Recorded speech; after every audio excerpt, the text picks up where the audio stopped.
What's up, guys and gals? It is time for the latest piece of One Piece, chapter 1152. An awful day. A horrible day. The most horrendous of days. Okay, so, wow. There is, I might have been playing catch-up here due to my, medical problems currently and stuff like that. But there is, there's a lot to discuss in this chapter. There is a lot, and I know other YouTubers have been covering it, and I know that like Reddit is going nuts and stuff like that. It's obviously to do with the cover serial, right? There's just so much lore we're learning here in Volume 36, where Kawamatsu gets a new hat. Yay! Woo! You know what? I really like Kawamatsu, so it's all good. Kawamatsu is now the daimyo of the Hakumai region and stuff like that. It's nice to see Yamato is there just being like, yeah, here you go and stuff. And once again, Page 1 and Ulti are still following as Yamato's sort of newest, I guess, own protector, like bodyguard people's sort of idea. Part of his own little entourage there, or her entourage there. But anyways, yeah, no, there's just a lot to discuss in the grand scheme of, well, we get flashback inside of a flashback, which I actually kind of like, instead of doing one flashback and then going back to the present and then going into another flashback, we're doing a flashback into a flashback to say, okay, here, look, here's the deal. So, first, we have to do this, right? And then you gotta scribble it like this, and then you gotta, you know what I mean? Instead of just doing that, they're just like, you know what? Instead of trying to connect all the dots, what they do is, what Oda's trying to do is saying, okay, we're gonna go to the flashback, we're gonna go when Hiruden was killed and how all this started. But to understand how we got to that point, you need to understand some of the lore of King Harald and Elbaf. So we need to go back 109 years into the past and really fully understand what went on to lead up to the current flashback, which was like 20 years ago, to this day, and then go forward, right? So it's like, okay, gotcha, right? But my God, even before that, there's so much shit going on. So, first and foremost, we have Gerd and Chopper are going to stay behind with Gabon to try to, heal him up and stuff. And Gabon seems to be in pretty good spirits. He's still good and stuff like that. He's stabbed 3 times. But once again, he's Scopper Gabon. Like, seriously, he's fine. Either way, so the other giant warrior pirates, the new giant warrior pirates, they get the lift ready. They're like, yeah, we got to go. We got to rig this thing up and stuff like that, right? So Gabon immediately says, listen, Straw Hat, this is where everyone's going nuts, okay? Everyone's going crazy for this. And I understand why. As a fan, I understand why, but you guys know, what did I say? What did I say about Conqueror's Haki, about introducing 12 new people who have not been relevant to the story in 25 years, showing up, and the only people able to hit them are the 1 in a million that actually can use Conquerors. And not just Conquerors, advanced Conquerors. And a cherry on top, not just Conquerors, which is like 1 in a million people. Not just advanced Conquerors, which let's take the small percentage of those people and say that only half of them, let's be generous and say half of them end up living long enough to learn advanced Conquerors. Now, according to Gabon, he says, how you use your Conqueror's Haki. They are not actually immortal. Pay attention to the way you use it. He doesn't tell him how specifically to use it. We know Gabon knows the secret, and this once again confirmed. I can't stand that people kept saying that was armament Haki. We saw him use Conqueror's Haki at the castle. Like, Black Lightning, people. Black Lightning is Conquerors. Get over yourself. Black Lightning means Conquerors. It just does. End of story. End of debate. Like, if this doesn't say it, nothing else will. But Gabon, yes, does have Conqueror's Haki. I knew this the moment he clashed. And the fact of the matter is that he knows a method to utilizing it to be able to slow the regeneration down to a halt and actually take these dudes out of commission. As he points out, they're not really immortal. They have regen, but they're not immortal. And it's like, okay. So Gabon brings that up and stuff. And now he doesn't say how to use this. But my biggest issue, before we even get into the whole Zoro Sanji all over again, is that I brought this up, that the problem is that you have admirals, you have the Gorosei, you have all this stuff. Now, I already complained about this when the Gods Knights first started their regen bullshit. So I've already talked about this, and I'll keep it somewhat brief here. But at the end of the day, that tells me that unless Jinbei and Robin and Brook and all these people, all these members of the Straw Hats, it basically means that only 2 members of the Straw Hat crew are going to be relevant end of series. I have major problems with that, and I hope you guys do as well. Because this tells me that Kizaru and Aokiji and Fujitora, like admirals, basically anybody without Conqueror's Haki, the Gods Knights cannot lose to. So it doesn't matter how powerful Jinbei is. It doesn't matter how powerful Sanji gets, or Brook, or any of these characters, or Robin. Nope.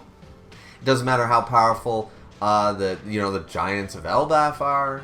It doesn't matter how, like, I can name, there are so many powerful characters who do not possess Conqueror's Haki, and you're gonna tell me. So you're telling me, so let's look at the quality over quantity crew themselves. Or even better, let's say, okay, let's look at Whitebeard's crew. Let's look at Roger Pirates. Let's look at all of them. The Roger Pirates, as far as we know, had 3, not counting Odin, had 3 people using Conqueror's Haki. So fighting the Gods Knights meant it was 3v12. Not even including the Elders. Right? Alright, okay, yeah. With Whitebeard, 1 Whitebeard. Blackbeard's entire crew doesn't have Conqueror's Haki. Not a single one of them have Conquerors. I mean, even if you argue that Blackbeard has Conquerors, never shown, but let's just, for sake of argument's sake, let's even give that to the old Whitebeard crew. Let's say that Marco, Jozu, Vista, Whitey Bay, they all have Conquerors. Even at that, there's still only 4 to 5 people on the strongest pirate crews in the world. Now let's go to the Revolutionary Army. And let's give it to you that Kuma, Ivankov, Sabo, and Dragon all had Conquerors, which absolutely not. But that's still only 4. So this whole power scaling has been thrown up, tossed in the wind, and we have no idea what direction the wind is going at this point. Because it completely defeats, I'm really hoping that Oda comes up with some method to... Conqueror's Haki is the way to defeat them, but there must be non-Conqueror's Haki ways to fight them, and fight them legitimately, you know? Please give me that, Oda, because otherwise this just throws away, like, why didn't the Gods Knights just do all this before? You know what I mean? Like when Luffy was training on Ruskaina and stuff, like why didn't, during the 2-year time skip, the Gods Knights just take over everything? Whitebeard was dead, boom, Gods Knights, just keep, carpooling your guys all over the place and take over. Why is their entire navy feared of Yonko crews when there's only 1 to 2 Conqueror's Haki users at best? And according to Gabon, they need a specific way of doing it. Like, you have to use it in a special way. So let's argue that Big Mom knows, but none of her children know. Not even Katakuri and stuff like that. They don't know. So you could literally eliminate most of Big Mom's crew by sacrificing 1 or 2 Gods Knights. Big fucking whoop. You know what I mean? Like, you could literally own the new world. So where's the power dynamic? If it's all down to Conqueror's Haki, this makes 0 sense. And it's, yeah. Oh, man. This bothers the absolute shit of me. I said this when the regen thing happened. I have a problem with it because it makes the rest of the Straw Hat crew, only Luffy and Zoro are relevant from here on out. Only Luffy and Zoro are relevant. That's not cool. Just because they're the two strongest on the crew, and they always have been, doesn't mean I don't want to see a really cool Robin fight. Doesn't mean I don't want to see Chopper and Usopp and Jinbei and Sanji. I want to see Brook. I want to see Brook go to town with some swordsman skills.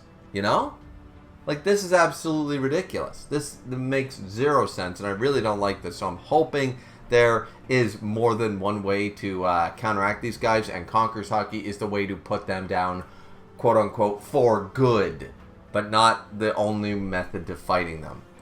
Now, with all that being said, we move on to the next part of the chapter that everybody, or the next part of the conversation, which everybody goes a little nuts for. Well, actually, no. First, it's a Loki thing. So, Luffy says, yeah, I've got this one. I'll go save Colin. I'll do it. Don't you worry, Scopper. And this is where Loki says, so,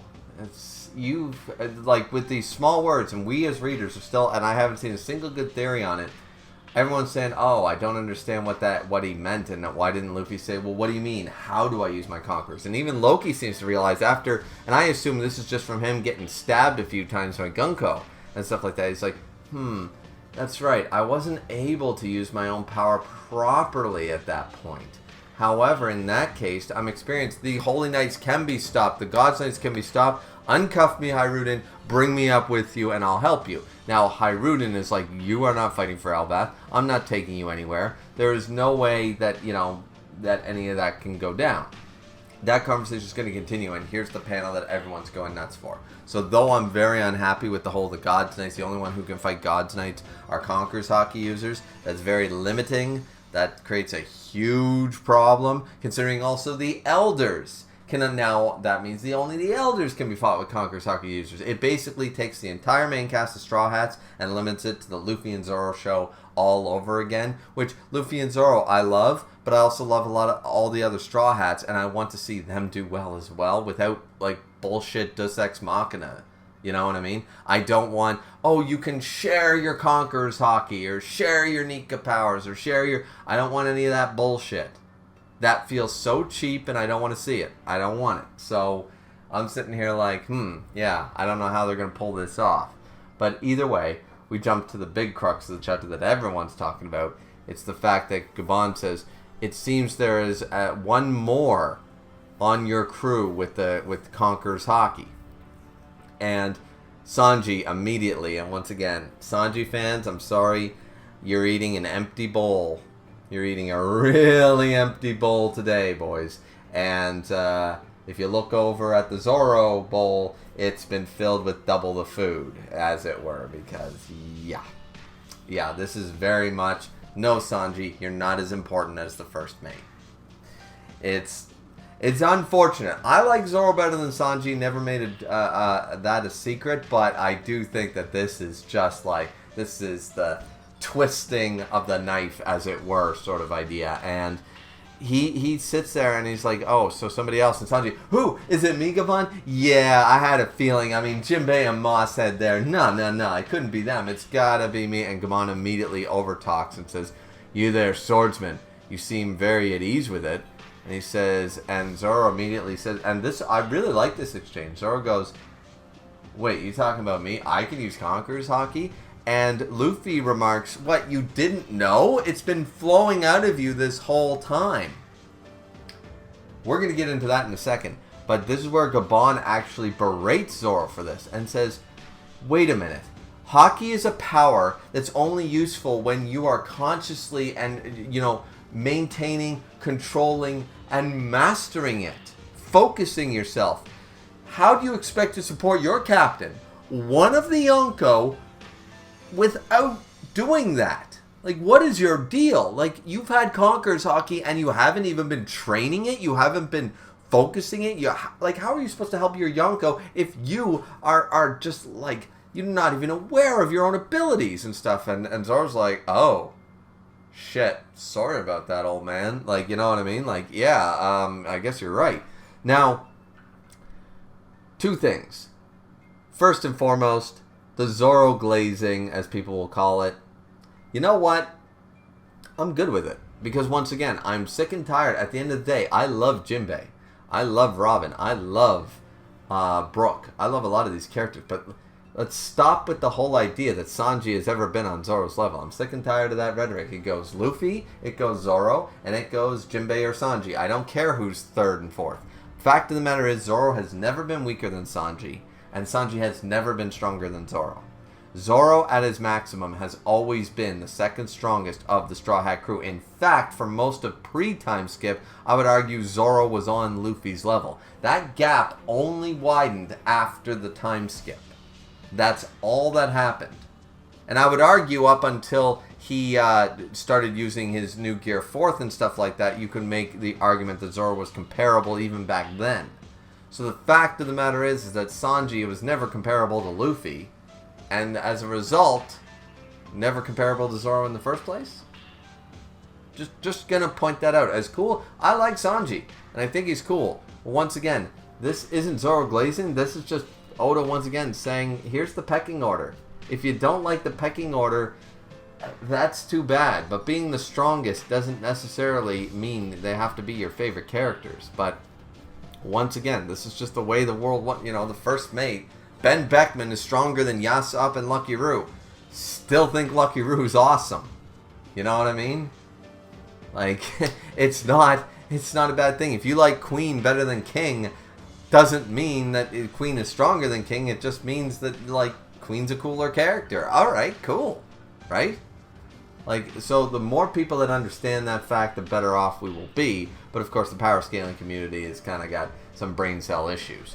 Fact of the matter is that I like this exchange. I think it's great, and it actually puts Zoro back on the back foot because it's like, oh shit, yeah. Because he is the first one to always say, act like a captain, your job is to do this, your job is to do that, and now Zoro is being told by Gabon that he's slacking in his duties as first mate. So Zoro doesn't argue. Zoro's like, oh, yeah, shit, you're right, sorry about that. You know? Good on Zoro. Zoro doesn't argue back when things are put to him, and I like that about his character. The big thing is that Zoro hasn't been aware he can use this. Now, I'm totally fine with that because he's had Conqueror's Haki, and I made this argument way back in Wano. Fact of the matter is that he allowed Enma to take Haki that he didn't even know he had. When he fought against Kaido, when he fought against King and stuff like that, he allowed Enma to draw out all of his Haki so he could go full tilt without completely, you know. But Enma was a trigger or a catalyst to Zoro being able to utilize 100% of his Haki, Conquerors included. Now, it's been leaking off of Zoro this whole time. I would argue that even though it was a gag joke with Jinbei and Luffy in the cage with Nami, that it's been emanating off of Zoro, but since Zoro hasn't focused it, it would be very interesting if Zoro had gone up to like Usopp and Chopper and had, you know, and there was an argument, like a serious argument or something, and he had said, shut up or back down or whatever. It would have been interesting. Notice he has not yelled or gotten angry, as far as I'm aware, at the Straw Hats or anybody in particular and glared at them the whole time. It's been eeping off of them, but he hasn't focused it on one person. So just like in the anime, when in the Wano arc, when he focused, it was like, hey, piss off sort of idea. Then they dropped. It was like, okay, that's the beginning of the Conqueror's Haki. And it's very, very true here is that I don't remember a scene where he did that, but imagine the time when like Usopp left the ship sort of idea, and he was like, no, we're not doing this shit. Zoro probably would have knocked people out if that had happened between Wano, now Egghead, now into Elbaf. But Zoro hasn't had an opportunity to do that yet, so he doesn't recognize that it's constantly, it's almost like passive for him.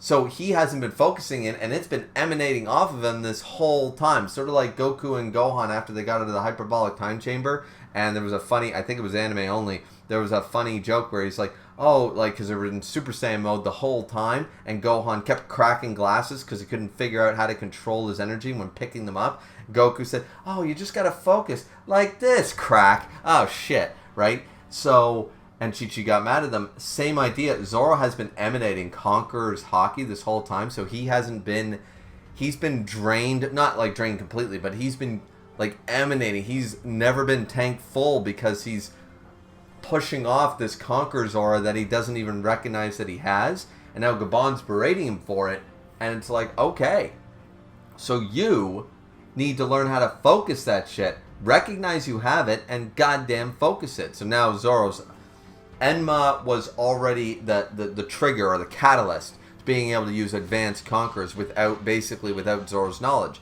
which makes total sense because he used Armament Haki, let's just be real, against Daz Bones without recognizing that he was doing it long before, back in Alabasta and stuff, right? Zoro has never been aware of these things, and if no one is sitting there telling him, and granted, I find it very interesting that Luffy's a dumbass in a very adorable way, but he, like, the fact that he never brought up, hey, Zoro, am I turning that shit off? What shit? You know, your Conqueror's Haki has been on for like 3 days on the ship. Like, there's no enemies. Like, why do you have that shit switched on?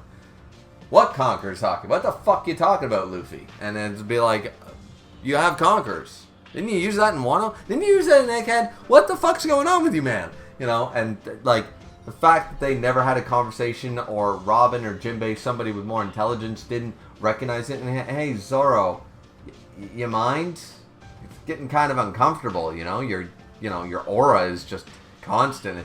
It's kind of getting a little hard to breathe here, man. You know, like nobody did that. So that's very, yeah. So I'm gonna argue that it's like Luffy said, it's been flowing out of you or oozing off you. I'm going to argue that people can sense it, but even if you argue that it's only sensible and he wasn't focusing it on anybody, so nobody like passed out or anything like that, I would argue that Jinbei or Robin or someone would have, if Luffy didn't say it, why wouldn't somebody else have said it and said, hey, man, seriously, what's with the, you're going to kill, what's with the bloodlust aura constant, like, we're napping, like we're having a drink, like it's 3 in the afternoon, there's no enemies around, what's going on? You know, nobody brought that up, so that's kind of odd, but obviously we needed to set it up for this scene where Gabon berates him for not recognizing that he has it. Granted, how long, it's just like Luffy, how long has Zoro actually had it? Like, his first recognizable usage of it, you would argue, is Wano, but has he had it since the time skip? Once again, you're born with it, so he's always had it, but when was the real first trigger? And was it there on the tip and Enma pushed it over? You know, it was like always there, and he unlocked the door and finally walked through it by allowing Enma to use more Haki, and he was only using his ornament and blah blah blah, maybe? There's so much to discuss with this panel, so I understand that why there's paragraphs. I mean, look at this video review runtime. But there's paragraphs on people trying to discuss this, justify it, or argue against it, and a bunch of stuff. But either way, we jump back to the Loki and Hiruden argument where they keep yelling at each other. Now, this is where he says, this is pathetic, Hiruden. You'd rather, Elbath, has me, I can't trust you. You'll betray Elbath again. You did that once already. How could I possibly trust you, Loki? I'm not bringing you with us. Now, during this, Sanji immediately goes to Gabon and says, hey, Gabon, what about me, though? And Gabon obviously says something to Sanji. We see his reaction. It's open mouth, like, but we don't see his eyes or anything like that. What did Gabon tell him? We don't know. We have no clue on exactly what he told him. Obviously, Scopper Gabon would be able to sense latent ability, I would argue, at this point. So he would probably be able to say, yeah, you've got the makings, kid. Like, it could be like an Oracle Matrix thing. It's like, sorry, kid, you got the gift, but it looks like you're waiting for something. Your next life, maybe. Who knows, We could be going the Oracle route with Neo in that regard. Or Gabon would have said, no, You have really powerful hockey and stuff like that. But sorry, kid, you ain't a conqueror. You know? We don't know. It could have went one way or the other. Or maybe he said a third option. Maybe he said conquerors isn't what a wing of the Pirate King needs to be, which would be kind of hypocritical considering that both Gabon and Rayleigh were both conquerors, following Roger as his wings. It would be kind of problematic if... I don't think he would have told him that much. He might have said yes or no. We have no idea. What did he tell him? Did he tell him, yes, you have conquerors and you haven't unlocked it yet? Or no, you don't have it and you're not going to have it? I don't think Gabon would ever say something like, it's okay that you don't have conquerors, you can still be the left wing, because, you know, that sort of doesn't fit. But we'll have to wait and see exactly what he said. Now, obviously, Oda did that on purpose. So this is where the official, and other people are talking about this, is that Luffy immediately told Loki, hey Loki, join my crew. Then we can send him for you, right, Hiruden? Because you have to listen to me because you're part of my fleet. And actually, realistically, in the hierarchy of stuff, it would make sense. Look, Hiruden, like, Luffy has no authority over what Hiruden does in a certain regard. However, if Loki willingly joins Luffy's crew, then Hiruden doesn't get a place setting because he already agreed to follow Luffy's orders as Straw Hat Yonko Luffy. So, you know? It realistically, in the hierarchy, if Loki agreed to join the crew, Hiruden would have no say on how Luffy utilizes him. To be like, he joined my crew, he's my crewmate, you don't get to tell me what to do with my fucking crewmates. And Hiruden would have to listen. And even Hiruden is sort of like, is that what you're thinking, Straw Hat and stuff? He doesn't fight him completely on it, but he's just like, really, really? Now, Luffy says this. Zoro and Sanji immediately are like, absolutely not. Like, but their concerns are more materialistic. Zoro's like, no, fuck no. How's he going to fit on the ship? Logistically, how is he going to fit on the ship? And Sanji's like, he eats more than you. What the hell am I going to do with that? So this is where Luffy's like, well, you know, if he causes problems, I'll just beat him up. But right now we could use his help, so if he's going to help, great. And if he doesn't, I'll beat him up. You know, obviously that logic. Now Loki immediately says he's never going to join the crew and stuff like that.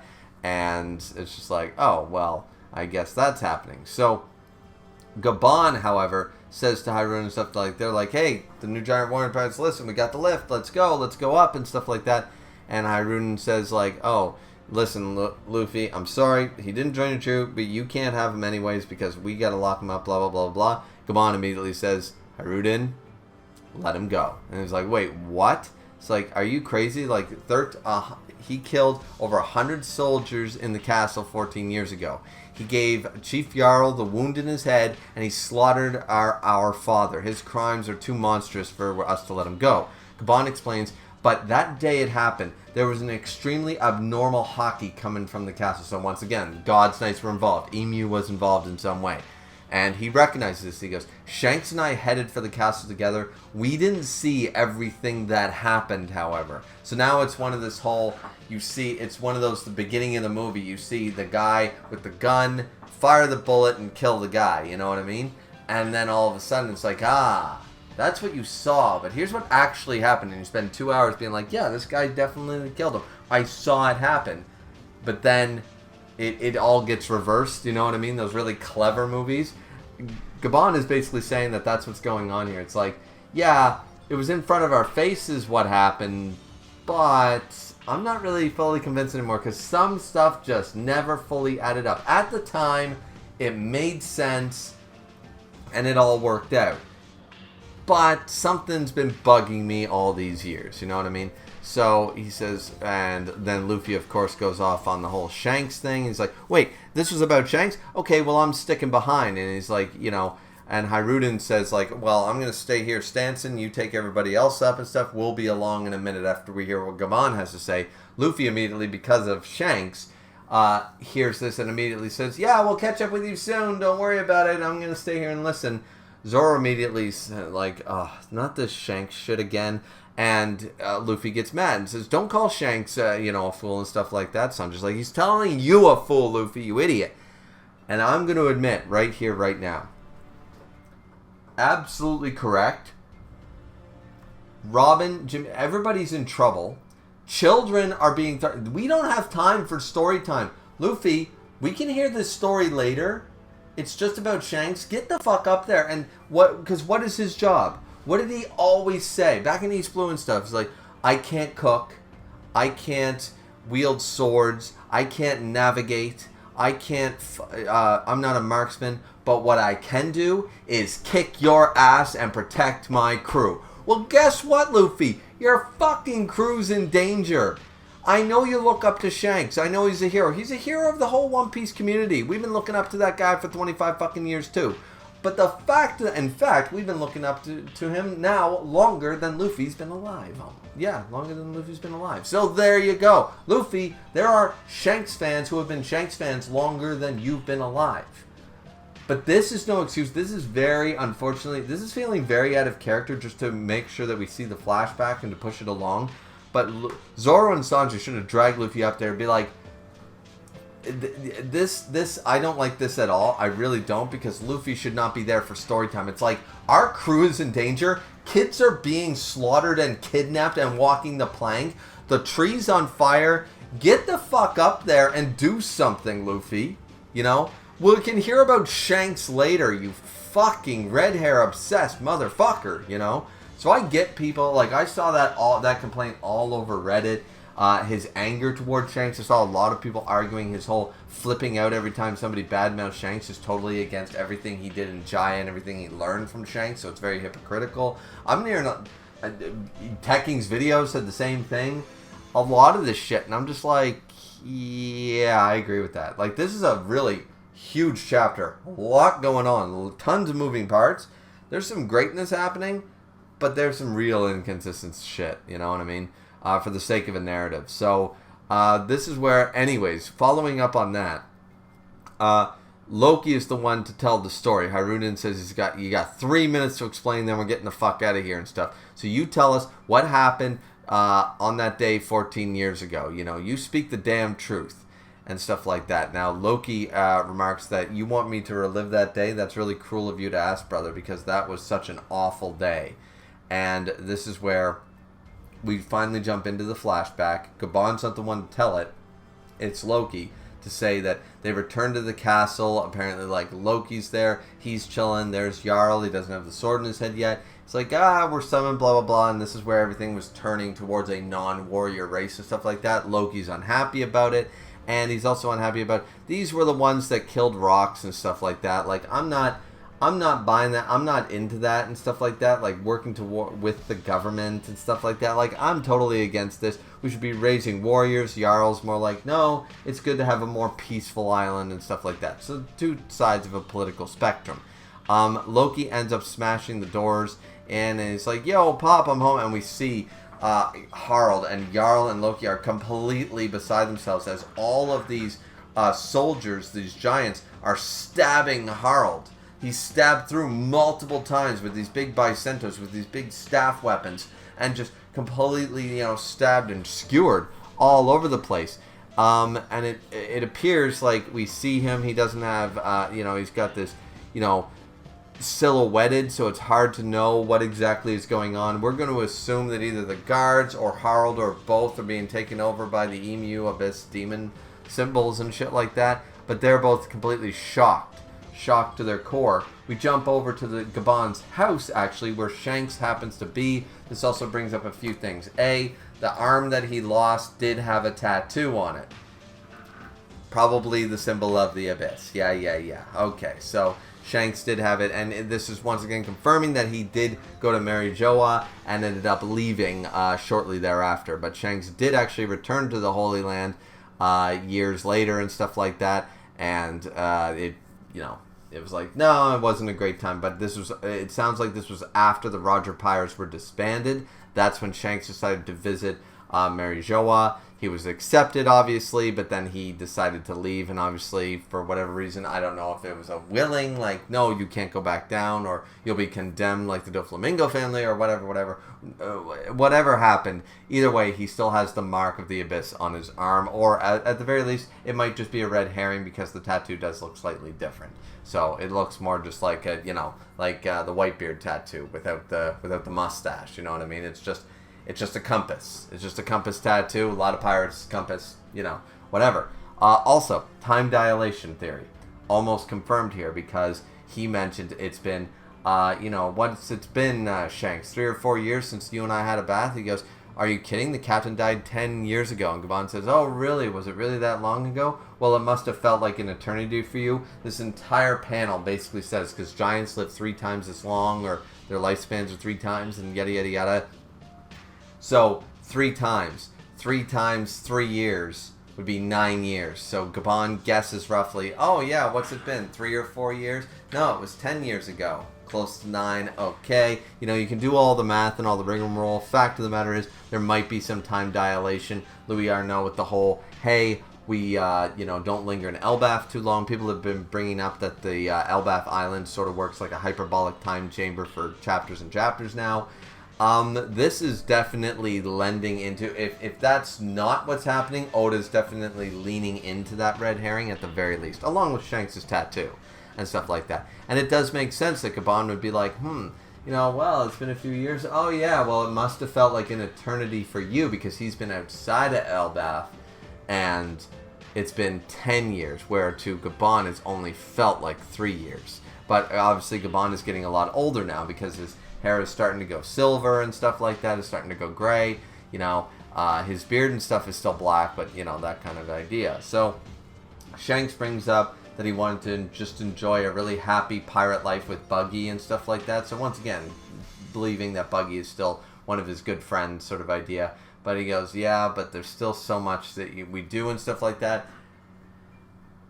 Here's where Gabon brings up that apparently, Shanks is a child of fate, or a child of destiny. Said, well, you are a child of destiny after all, so, the tricky little details you shouldn't be bothered by.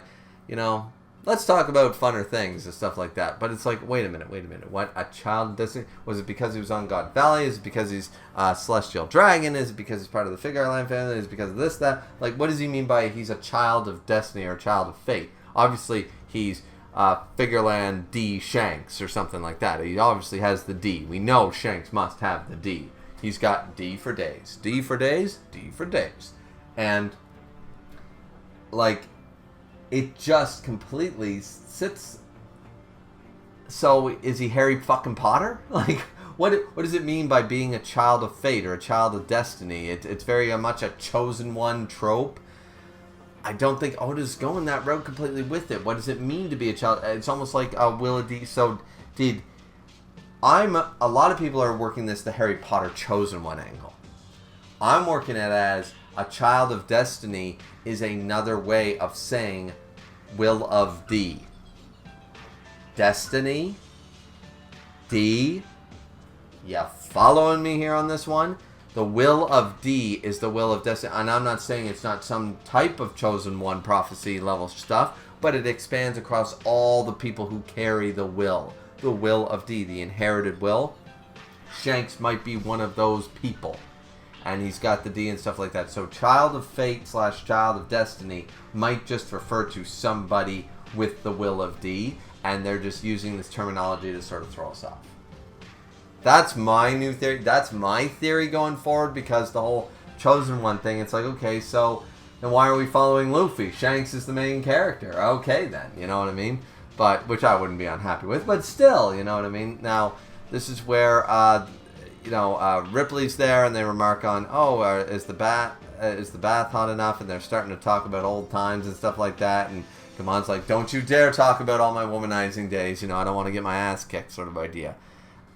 They also talk about King Harald and how he was in the Holy Land, in Mary Joa, and we got along, but we weren't able to talk freely, so there's a few things that I still want to discuss now that we're back in the home country. I'd like to go up and meet him and talk to him before it's too late. Now, what does he mean by too late? Is it probably because of some government rhetoric or something like that? Obviously, whatever's going down in the castle right now has something to do with Emu and the Abyss and the gods and stuff like that. And now Shanks and Gabon are going to get involved. So this once again proves that Gabon and Shanks were both there, and they arrived at the castle to save the day when Loki and Harold and everything went down. So, not bad there and stuff like that. But we get the crazy Conquerors hockey coming from the castle on that day. The most beloved king was massacred and stuff like that. You know, King Harold was perished. We see Chief Jarl finally getting the sword through the helmet. A chain is unlocked. A shadowy figure comes in and finds the forbidden devil fruit. Dun dun dun. And so here's the cool thing: was the actual forbidden devil fruit stolen, Gumma Gumma no Mi style? Just saying. Could be the Gumma Gumma no Mi. And if it was stolen, Loki was argued to be the one to eat it, but never what actually ate it. He ate a different devil fruit, and that Loki didn't. And the actual, this is where the Nika Nika fruit came from, the sun god fruit. It would make total sense if the Gumma Gumma no Mi or the Nika Nika fruit was the one in here. I don't know if the timeline adds up completely, but it might. Yeah, I think it does. I think it would. The Gumma Gumma no Mi was not 14 years ago. Obviously Luffy hadn't eaten it yet 14 years ago. So this could have been the Nika Nika fruit. Makes sense that the giants would call it, lock it away. It's the forbidden fruit. Guys can't have it. Because it's their sun god. They knew that. And Loki was the one believed to have ate it, but he actually ate something different. He ate a different devil fruit. We know he's got a devil fruit because of the sea stone handcuffs and stuff, and they were working. But maybe. And this shadowy figure was someone who then passed it on to Who's Who or something. Who knows? Like, there's a lot to go under there. And then we go back even further in time. As I said, a flashback within a flashback, and we have so many questions. This is over 100 years beforehand. Dory and Bragi are the ones leading the giant warrior pirates. And the most feared pirates on the sea at the time were the giant warrior pirates. If anybody were to ask, it'd be giants. Giants were the most fearful 100 years ago. And there's King Harold acting, as a lowly scumbag, acting like the man, like acting like Loki. He's got the horns. He's ha ha ha. Who's your god now? I'm the Giant King, and stuff like that. So when he was just 45 years old, but 15 in human years, he was just like Loki. He was brash. He's acting like a tyrant and stuff like that. End of chapter. So, whoa. Okay. That was a long one. But I think I covered all my bases. I think I did my due diligence. I think I covered all my bases with that one. But yeah, so there was a lot to talk about. And I'm sure I could keep going on. Like, chapters like this, especially like the Zoro, the Conquerors hockey thing, the Luffy's attitude and stuff like that. Not so much what's going down exactly in the flashbacks. I mean, you can always theorize. But those things require more of like a back and forth discussion. Like, I can bring up all the different viewpoints and discuss how I feel on each one. But it's a one-sided conversation when I do a review, so I try to bring up points that I've seen, on the communities and on Reddits and Discords and stuff like that. But generally speaking, it's just a one-sided conversation. Chapters like this, you almost need like a live stream, like a chat and stuff like that. So I appreciate when the bigger YouTubers do live streams about breakdowns of the chapters. Like BDA does it, and Tekking does it after the fact, and King does it, and stuff like that. Like, those, so they can have some sort of pushback on their theories, or people can bring up their theories and be like, oh, wait a minute, I like that, and that can work like this, and you almost collaborate in a way. Chapters like this sort of feel you almost need that, but I've spent better part of an hour now talking One Piece. It was just that type of chapter. I knew it was going to be, so I knew to make sure I had plenty of time to record this particular one. I knew I couldn't crap this out in 20 minutes. So, even with X-Lax, I've never had an X-Lax. Do they even work? Like, I don't know. Anyways, fact of the matter is, chapter 1152, entitled An Awful Day review. Like, comment, and subscribe. Hope you guys definitely enjoyed my ranting, and we'll see you guys back here next time for 1153. As far as I know, there's no break this week, so cool. If there is, Oda deserves it.